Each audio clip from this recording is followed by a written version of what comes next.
Tapos na ba yung buhos? Ba't apat lang kayo? Si Momo. Ha? Dito kami. Oh. Oh. Ay, pa. Mukhang panay ang tulog mo ah. Hindi po, inaano ko nga eh. Sila lang nagtatrabaho. Hindi, gaano ko po.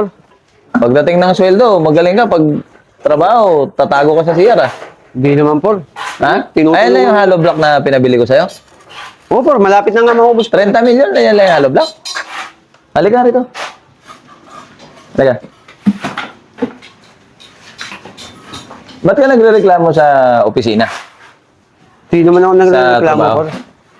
Nung wala kang trabaho, naghahanap ka, tapos nung binigyan ka ng project, reklamo ka. Palagi ka pala nasa CR eh.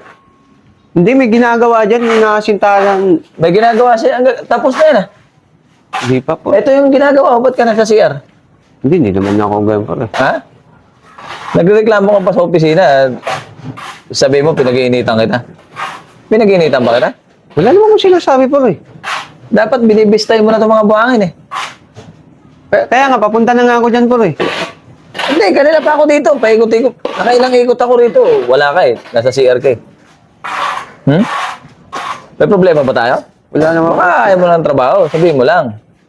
Hindi. Para Hindi ko sa upor kasi wala nga akong maanang po eh. hindi lang ikaw ang makukuha kong tao. Di ba?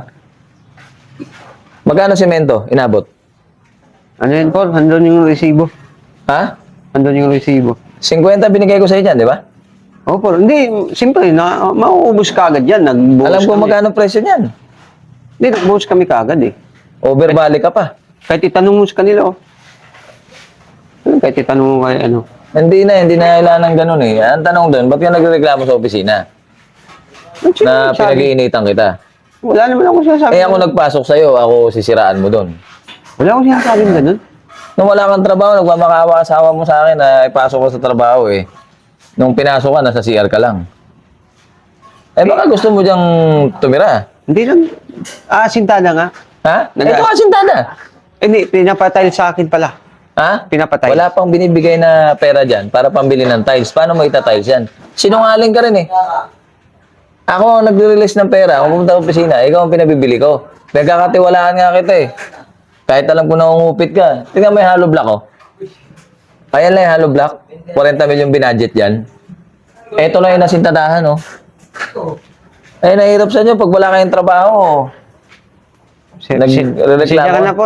Hindi na mauulit. Ha? Hindi na mauulit. Mauulit, wala na. Nalusay na yung pera. Puro patama ka pa. Ang tagal-tagal magawa ng 7-Eleven na to. Pati tong Alphamart na to. Eh, pinagdudugtong yan. Ha? Para sa kumpanya. Hindi. Ha? Hindi ito yun. Sino ka? Ay! Maliw kayo, sir.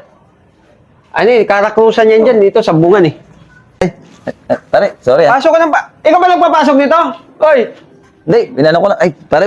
Kala ko purma natin yan eh. Hindi Ha? ko ano eh. Kala ko purma natin. Pasensya na pare.